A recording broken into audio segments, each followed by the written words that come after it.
예스 탑. 예스 탑. 최영대 뉴스 정면 승부. 9월의 첫 월요일이죠. 더웠는데요. 하루 잘 보내고 계십니까? YTN 뉴스 FM 뉴스 정면 승부 최영일입니다. 오늘 오전 국회에서는 새누리당 이정현 대표의 교섭단체 대표연설이 있었습니다. 전임 정부 시절 국정에 협조하지 않은 부분에 대한 자기 반성, 그리고 야당을 향해 도와달라는 호소, 정치개혁 제안 등 여러 가지 얘기들이 나왔는데요. 오늘 연설을 야당은 어떻게 들었을까요? 실정에 대한 반성 없이 청와대 입장만 대변했다.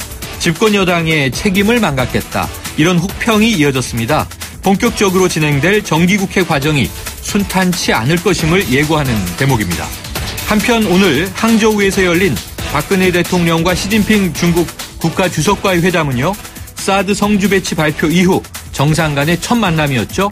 이 안보 이익 관점에서 각자의 입장과 이견을 확인했다. 이런 평가가 나오고 있습니다. 오늘 뉴스 정면 승부 2부에서는요, 새누리당 홍일표 의원을 연결합니다.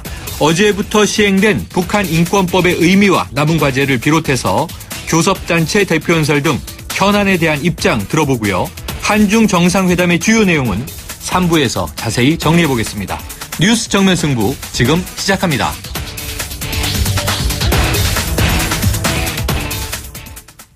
네, 이 새누리당 이정현 대표가 호남과 새누리당의 연대 연합 가능성을 언급했습니다. 단순하게 새누리당의 서진 정책을 목표로 하는 것인지 더 나아가서 새로운 정치 개편으로 이어질지 주목이 되는데요. YTN 추은호 해설위원과 함께 짚어보겠습니다. 안녕하세요. 예, 안녕하십니까? 자, 이정현 대표가 호남과의 연대 정치, 연합 정치를 펼칠 수 있을 것이다. 이런 언급이 있었죠? 그렇습니다. 그 자리가 바로 이 국회 교섭단체 대표연설이어서요. 이 공식적인 자리만큼 발언에 무게가 좀 실린 거 아닙니까? 그렇습니다. 국회 교섭단체 대표연설이라고 하면 다른 당의 회의석상이라든가 아니면은 지지자들의 모임에서 하는 그런 거기서 하는 연설보다도 굉장히 다른 무게가 실리는 자리일 네. 수밖에 없습니다. 당의 어떻게 보면은 공식적인 입장이고 당의 전략을 밝혔다라고 이렇게 생각이 되는데요. 그렇기 때문에 이정현 대표가 오늘 정기국회 교섭단체 대표연설에서 이렇게 밝힌 내용이 무게감이 다른 연설하고는 굉장히 다르다 이렇게 보시면 됩니다. 네. 이정현 대표 오늘 이런 표현 썼죠. 호남은 특정 정당의 전유물이 아니다. 아하. 그리고 지금 당장 유력한 대선 주자가 없다 그래도 호남이 변방 정치에 머물러서는 안 되고 네. 주류 정치의 일원이 돼야 된다라고 말했습니다. 결국 아시다시피 새누리당은 영남에 뿌리를 두고 있는 정당 아닙니까? 네. 거기에 이제 호남에 손을 내미는 그런 격인데요. 이정현 대표 아시다시피 호남 출신 그렇죠. 정치인입니다. 그렇지만은 그건 또 개인 자격으로 말하는 것이 아니라 보수 우파를 지향하는 새누리당과의 대표로서 호남과 화해하고 싶다. 이런 표현도 썼습니다. 네. 그러면서 호남을 차별한 점 참여하고 사과드린다. 이런 말도 했고요. 또 호남 정치의 자존심인 김대중 전 대통령 집권 시절에 새누리당 그 당시에는 한나라당이었죠. 그랬죠. 국정에 적극 협조하지 못한 점 사과한다. 이렇게까지 말했습니다. 이 정도의 표현이라면은 새누리당의 서진 정책, 그러니까 호남을 향하는 정책, 네.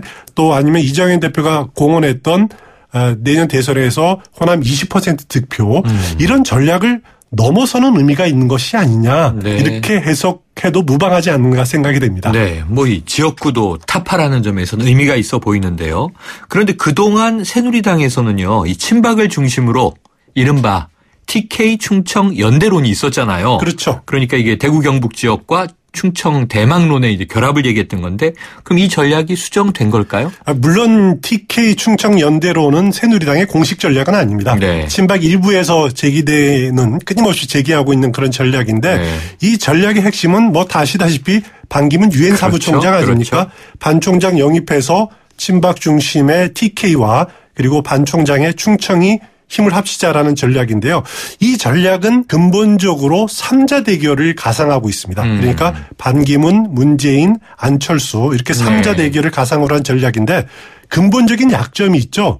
김무성 전 대표를 대변되는 PK를 배제, 그러니까 부산 경남을 그렇죠. 배제한다라는 점. 네. 이것이 하나의 큰 약점이고 또 다른 약점이 호남을 포기한다라는 그렇죠. 거죠. 그렇기 때문에 만약에 야권 후보가 단일화될 경우 승리할 가능성이 줄어드는 낮아지는 그런 치명적인 약점이 있습니다. 네. 어떻게 보면은 대선 전략이라는 게 집토끼를 바탕으로 산토끼를 잡는 이렇게 외연을 확장하는 플러스 전략이 돼야 되는데 이렇게 TK 충청연대로는 근본적으로 마이너스 전략이라는 거죠. 아하.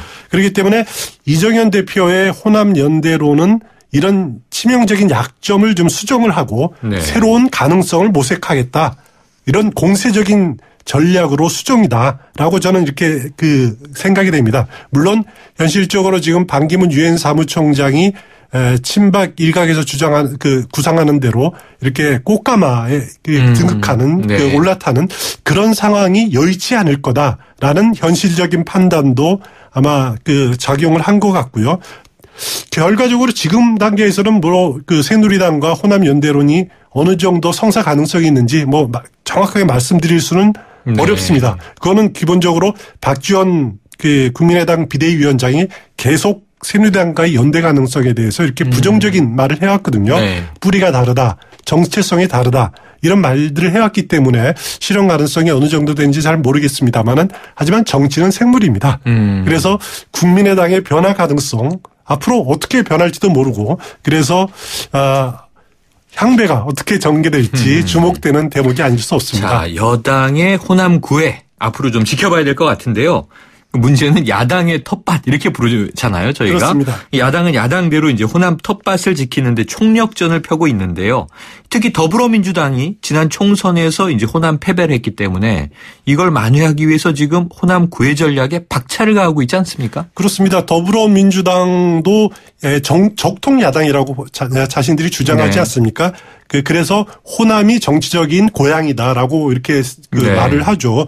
그래서 호남에 이제 공을 들일 수밖에 없는데 단순히 그 이유 때문만은 아닙니다. 김대중 전 대통령을 배출한 지역이 호남이다. 민주주의의 뿌리가 거기에 있다라는 이유뿐만이 아니라 어떻게 보면은 호남 출신 유권자들의 성향 때문에 그런 거죠. 네. 호남 유권자들은 수도권이나 다른 지역에 있는 호남 출신 유권자들과 동조화 현상을 벌이는 네. 그런 경우가 많거든요.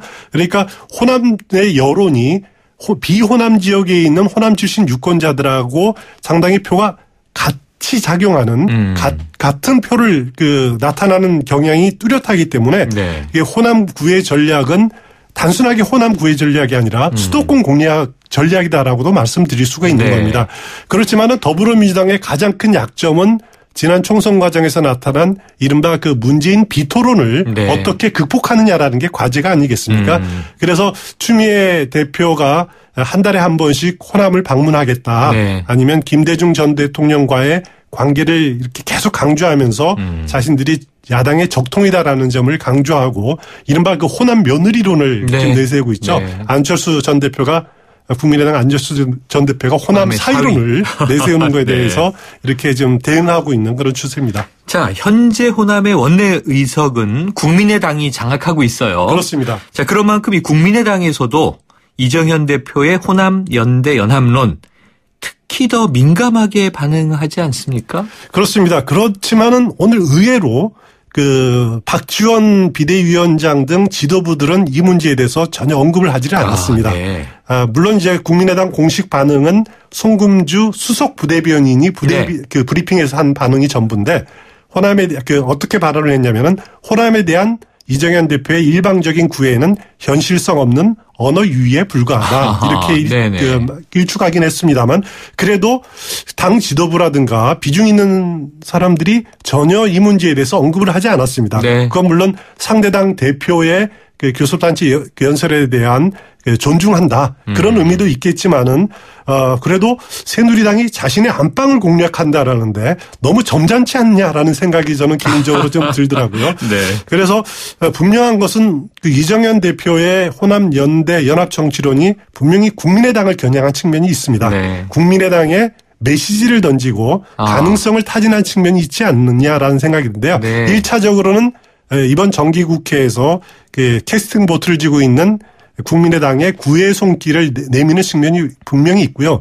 여기서 뭔가가 이루어진다라면은 내년 그 대선을 앞두고 연대 혹은 연합의 가능성을 좀 더 구체적으로 모색하는 그런 그림을 그리지 않을까라는 생각을 해볼 수가 있습니다. 또 숨어있는 수를 지금 해석해 주셨는데요. 이 치열한 요즘의 정치권을 생각을 해보면 너무 점잖다 이런 표현도 주셨습니다. 자, 이 국민의당은요 요즘에 내부 상황이 좀 복잡해 보입니다. 그렇습니다. 당 일각에서 이 발전적 해체론 또는 뭐 제2창당론 이런 얘기가 나오고 있는데요. 국민의당은 어떤 선택을 하겠습니까? 국민의당의 당 지도부의 공식 입장은 국민의당이 여전히 제3정당으로 남아야 된다. 네. 그래서 세를 불려서 야권 통합을 주도해야 된다. 국민의당 중심으로 다른 세력을 흡수해서 대선을 치러야 된다는 것이 당 지도부의 공식적인 입장입니다. 네. 하지만은 당 일각에서는 당을 발전적으로 해체해서 어허. 제2의 창당을 해야 된다라는 주장이 많이 나오고 있거든요. 네네. 그건 두 가지 흐름이 있습니다. 네. 하나는 국민의당이 주축이 돼서 제3지대의 새로운 정치 세력, 그러니까 신당을 만들어서 여기에 손학규 전 고문이든 뭐 다른 경쟁력 인물 영입해서 안철수 전 대표와 경쟁하도록 해야 된다라는 그런 흐름이 하나 있고요. 네. 또 다른 흐름은 3자 구도로 가면 야권 안 된다. 그래서 결국은 더불어민주당과 후보 단일화를 이뤄야 되고 그러기 위해서는 국민의당이나 더불어민주당 모두 해체해서 새롭게 모이자. 그런 상태에서 네. 새롭게 새로운 룰을 가지고 대선 후보 경쟁을 하자라는 그런 네. 그 발전적 해체론도 두 가지 측면이 있습니다. 그렇지만은 지도부는 아직까지 제3당으로 남아야 된다라는 그런 방침을 고수하고 있는데요. 네. 이런저런 시나리오들이 뭐 다양하게 나오고 있지만은 핵심은 박지원 비대위원장 그리고 안철수 전 대표가 이런 과정들을 헤쳐나가는데 네. 어느 정도 갈등이 드러나느냐 또 어느 정도 다툼이 앞으로 불가피할 거거든요. 그렇겠죠. 그런 점에서 어떻게 조정이 될 것이냐. 네. 여기에 김종인 더불어민주당 전 대표나 손학규 전 고문 등이 정치 세력화 움직임이 가시화된다라면은 네. 이들의 원심력이 어느 정도 작용할 것이냐 이런 점들에 따라서 다른 그림들이 그려질 가능성이 충분히 있어 보입니다. 가을입니다. 이제 겨울바람 불어오면요. 또 이제 국민의당 전당대회 얘기도 나올 텐데요. 한번 지켜볼 문제네요. 오늘 소식 고맙습니다. 감사합니다. 지금까지 추은호 YTN 해설위원이었습니다. 크리네어 테크. 크리네어 테크 집중기. 주물 작업, 연마 작업, 페인트 작업. 작업. 분진가스 냄새 연기 작업 장분진. 이 세상에 못 없애는 분진이 어딨어. 크리네어 테크 집중기가 다 잡아줍니다. 예! 크리네어 테크. 크리네어 테크 집중기. 네, 1부는 여기까지입니다. 2부로 돌아오겠습니다.